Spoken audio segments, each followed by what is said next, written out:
Hello again, Lobo fans, and welcome back inside the Lobo Lounge. I'm your host, Robert Portnoy, and today we're privileged to have Danny Gonzales, the Lobo football head coach. Coach G, how are you today? I'm great. I'm the one that's privileged to be with you, Robert. I'm doing outstanding. Life is good. We're making the best of this. I mean, the thing that we've jumped on is family time. Let's take advantage of this. We don't get it a lot, so instead of sulking in our sorrows and staying home and being depressed, we're playing games. We're getting out riding bikes. We're you name it. The Gonzales household is getting it done. So there are silver linings, and then there are real silver linings. I guess the extra family time, everybody's bringing that up. It is a blessing, isn't it? Oh, it's a blessing. I mean, my wife is my best friend, and she's been awesome. And we've been able to get out every day, and we go on a 5 mile run, walk, and then we get the girls out and on the bikes, and then the boys are coming over in the evening for dinner. So we're taking advantage of this time. I can tell you that. So you guys are one big happy family here, sheltered in place, right? Because you're in the process of actually building a home here in Albuquerque, aren't you? We are. We're still through the permitting phase. We're picking all those wonderful things out. It's a lot more building a house. There's a lot more detail to it than we ever had any idea. But it's been a fun process picking all that stuff out and working with former Lobo Jeff Grady and Rayleigh Holmes and doing some of those things. So it's the process is exciting. I know when we're in that house, it's going to be fun and it's going to be a heck of a deal. So it's an exciting time. So you're staying with family right now. Is anybody getting on anyone's nerves yet? I mean, it's been over a month and a half now. We get along really well. I mean, our immediate family, the six of us. I mean, we're playing different games. I mean, we've got bocce ball out in the yard. We've got some croquet sets. We live on about a half acre of grass. So I mean, we've got a bunch of room out there. And then my father-in-law's with us here, so we're having a grand old time. I mean, we're just enjoying each other. It's been good. I'm very blessed and one of the lucky that we just seem to click and have fun whatever we do. Is there one show that's kind of at the top of the list that Coach G's family, they get together and binge that one all, as a group? It kind of I don't know if there's one show. I mean, if you go down to our 6-year-old Abby, it's Vampirina. I mean, I can tell you every Vampirina episode there is. I mean, we're little teenage girl vampire. I know all about her, and so we do that. We've seen the Trolls World Tour numerous times now since the movies did some good stuff and released some stuff so we can watch it at home.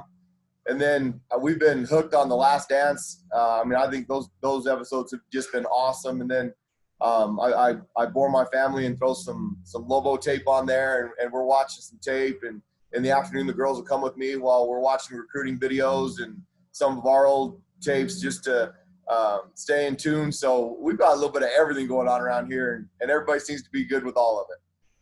So the most two recent episodes of The Last Dance that just dropped were 5 and 6, and we got a good look at the dream team and Chuck Daly and sort of the way he handled 12 of the greatest athletes ever to wear uniforms. Do you glean stuff from things like that you might put into your coaching philosophy?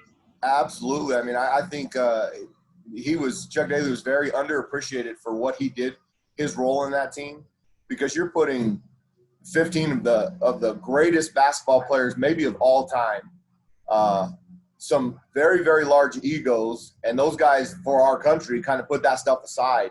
And I think, what you've learned through this whole Last Dance, how instrumental Phil Jackson was through both of their three-peats, managing those personalities, managing all the things that come with being a championship team. I think there's a lot to that. Now, both those guys were great coaches in those times because they had great players. And I say it all the time: players win games, coaches don't. Coaches are there to assist. Coaches are there to help. Coaches are there to give you a plan, to give you a chance. But it doesn't matter how good the coach is if the players can't play. And in both of those instances, they had great players, and he was able to mold those personalities together. And I think that's what they did the best job of just molding those personalities. I mean, it was awesome to watch. I mean, I was 16 years old when the Dream Team was happening, and that was amazing at that time. And to see all those videos going back, I mean, what a wonderful story, and what a great job those guys did. Lobo football head coach Danny Gonzales is with us. Chuck Daly is no longer with us, and the coaching ranks and football and we all lost one of our greatest members in Don Shula, someone that, I'm sure as you were in your formative years in football, all those great Dolphins teams, he's somebody you admired? Very definitely. He his first Super Bowl he goes to, they lose, and it immediately. And I talk about it all the time. You have to hate losing.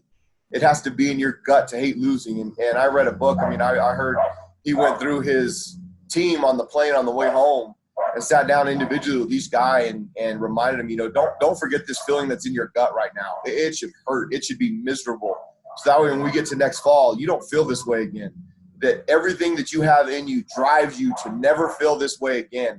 And I think that's the same with any loss you take. I mean, losing drives me absolutely insane. And I say it all the time. I mean, I hate losing more than I enjoy winning. And that's really a sad characteristic, but it's just what's been developed. I mean, Coach Long a long time ago said, if you don't hate losing, you're never going to be a champion. I mean, that's because losing is a habit. And if you get used to it and you brush it off and act like, well, I tried, it's okay. It's not okay. And once you start succumbing to that, you might as well find something else to do, because you're just going to end up getting your tail whooped over and over. That's it for part 1 with Danny Gonzales. Stay tuned. Part 2 coming up soon.